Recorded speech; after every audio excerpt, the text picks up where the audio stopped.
Apps کی مشابہ میں نے ایک اور دوائی کا نام بھی لیا تھا، پیشاب میں ایپس سے مشابہ ایک دوا ہے، کیا تھی وہ یاد ہے؟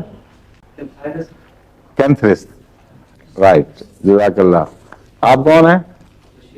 ہاں رشید صاحب برمی، ٹھیک ہے، رشید برمی صاحب نے ٹھیک کہا ہے. کینتھرس یہ ایک خاص قسم کی مکھی ہے، اس کے کاٹھے کا سب سے زیادہ اثر اعضاء و عضلات سے ہے، کوئی کڈنی وغیرہ جو پیشاب کا رستہ، ان سب چیزوں سے ہے، اور یہ شدید جلن پیدا کرنے والی دوا ہے، اور پیشاب قطرہ قطرہ آتا ہے جب اس سے سوزش پیدا ہو جائے، اور بہت جل کر آتا ہے. ایپس میں بھی یہ علامت پائی جاتی ہے، اس لیے بعض علامتوں میں ایپس کے اینٹیڈوٹ کے طور پر کینتھرس کو استعمال کیا جا سکتا ہے، اور کینتھرس کے اینٹیڈوٹ کے طور پر ایپس کو استعمال کیا جا سکتا ہے. بچے کا میں نے آپ کو بتایا تھا، وہ یہ بتاتا تو نہیں ہے کہ مجھے کیا ہو رہا ہے، مجھے پیشاب کے وقت چیختا ہے.